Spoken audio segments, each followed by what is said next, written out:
Hi guys, जय महाराष्ट्र. स्वागत आहे तुमचं श्रद्धा म्हात्रे ब्लॉग्स या आपल्या हक्काच्या मराठी यूट्यूब चॅनलवर. आणि तुम्हाला ही छान अशी डिश दिसते. कोणती आहे? मॅगी तर अजिबात नाही आहे, कारण मॅगीमध्ये कोण शेंगदाणे टाकत नाही. तर डिश आहे शेवाळ्या. कशा असतात, कशा पद्धतीने बनवतात, नाश्त्याची ही डिश आहे. आणि करून बघा, खूप छान होते, टेस्टी होते.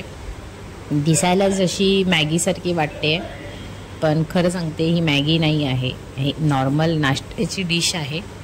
आणि शेवाळ्या ही शेवया आणि शेवाळ्या असं आहे नाव ह्याचं.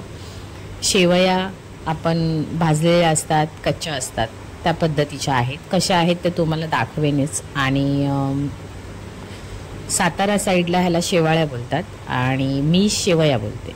तर हे बघा, या अशा शेवया असतात ज्या की मी घरी आणल्या आहेत विकत. म्हणजे ह्याची खीरही बनते आणि तिखट शेवईही बनते. आणि अशी ही मैद्याची असते. म्हणजे कोण कोण घरी बनवतात साच्यामध्ये, जे की मी बनवत नाही. मी विकत आणलेली होती 1 किलो. आणि खूप छान बनते, काहीतरी वेगळ्या नाश्त्याची ही डिश आहे असं आहे. तर करून बघा. आणि सोपी पद्धत आहे, तर दाखवते. हे बघा, मी इथे 4-5 मिरच्या घेतल्यात, शेंगदाणे घेतलेत आणि कांदा घेतला आहे. नॉर्मल जसे आपण कांदे पोहे बनवतो तसंच बनवायचं आहे. याच्यामध्ये काही वेगळं नाही करायचं आहे. फोडणीसाठी मी जिरं ॲड केलेलं आहे. तुम्हाला ॲड करायचं असेल तर तुम्ही याच्यामध्ये कढीपत्ता पण ॲड करू शकता, पण माझ्याकडे कढीपत्ता नव्हता म्हणून मी इथे साईडला आवाज चालू आहे. आमचे पप्पा आणि धैर्य बोलत होते, तर इग्नोर करा त्यांच्याकडे. आणि फोडणीला मी असं मिरची आणि कांदा ॲड केला आहे.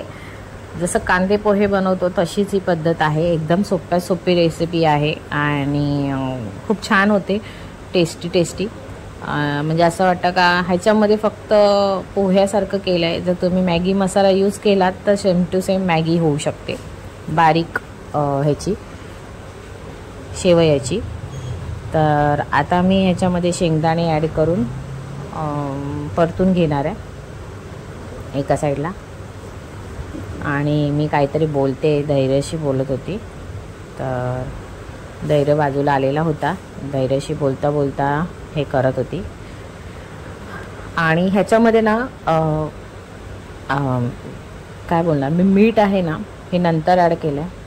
आणि गरम पाणी करूनच ह्याच्यामध्ये टाकायचं आहे. आपण उपमा जसं बनवतो, उपम्याला थंड पाणी चालतं, पण इथे कसं आहे, या शेवयाला ना गरम पाणी पाहिजे असतं. कारण जर थंड पाणी ॲड केलं तर ती ना पूर्ण अशी चिकट होते, सुटसुटीत होत नाही, असं आहे. तर छान असं परतून घ्यायचं आहे. आणि माझं लक्ष सगळं धैर्याकडे होतं आणि त्याच्याशी बोलताना हे सगळं चाललेलं होतं.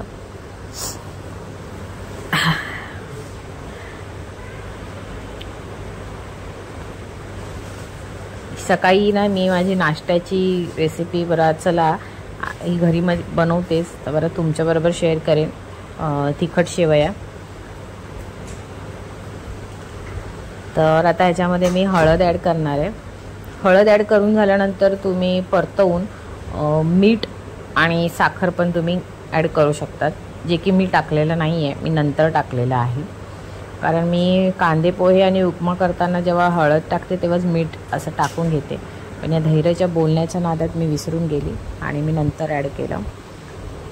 तर कांदा पण चांगला परतून झाल्यावर शेंगदाणे पण त्याच्यावरती परतले जात आहेत. आणि मी आता ओव्हनला आहे ना गरम पाणी करत ठेवलेलं, ओव्हनमधनं आता पाणी काढायला गेली. हे बघा, 1 ग्लास गरम पाणी मी गरम करत ठेवलेलं. गरम पाण्याने ना सुटसुटीत होते. आणि जेवढं हवं आहे ना तेवढंच ॲड करायचं. नंतर लागलं ना, जास्त नाही ॲड करायचं, नंतर लागलं तर थोडं ॲड करायचं. एकदाच टाकलं तर पाणी आपल्याला मग कमी करता येत नाही. शेवयात तुम्ही किती टाकणार आहेत त्याप्रमाणे तुम्ही पाणी ॲड करू शकता. तर ही अशी शेवई असते. तिथून आपल्याला ना ही विकत घेतली ना तर ती अशी अख्खी म्हणजे उभ्या असतात.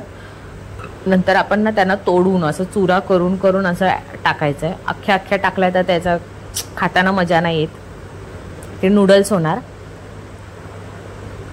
तर मला जेवढी हवी होती तेवढ्या मुठीने मी मुठभर घेऊन हे करत होते, ॲड करत होते. तर आता मी तुम्हाला बोललेली ना, हे धैर्याच्या नादात मी मीठ नंतर टाकलं, लक्षात आलं तेव्हा. आधीच टाकायचं असतं पण मी नंतर टाकलं.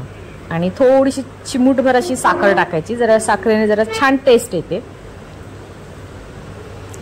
तर चांगला मोठा गॅस करून परतून घ्यायचं आहे. शेंगदाण्याने ना जरा छान अशी टेस्ट येते.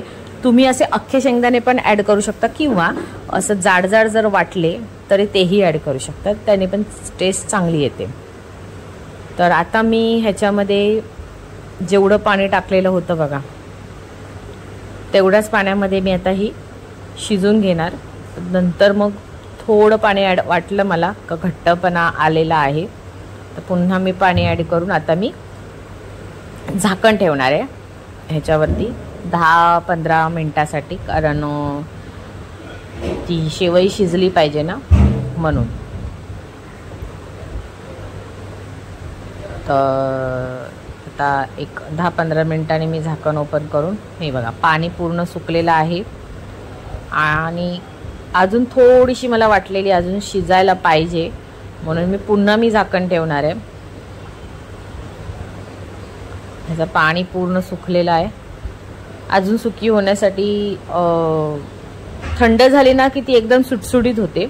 त्यामुळे तुम्ही असं टेन्शन घ्यायचं नाही की अरे चिकट झाली, नाही होत. तुम्ही गरम पाणी ॲड केलं ना तर ती चिकट अजिबात होत नाही. थंड पाणी ॲड केलं तर त्याचा चिकटचा गोळाच होणार. तर हे बघा अशा प्रकारे छान अशी झालेली आहे. मी गॅस बंद केलाय 5 मिनिटं झाकण ठेवून.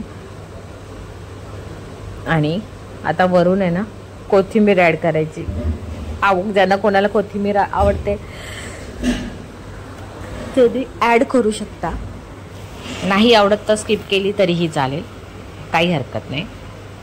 पण ही नाश्त्यासाठी रेसिपी आहे, करून बघा आणि मला नक्की कमेंट करून सांगा आवडली असेल तर. खूप वेगळी डिश आहे नाश्त्यासाठी. सो लाईक करा, शेअर करा आणि सबस्क्राईब करायला विसरू नका.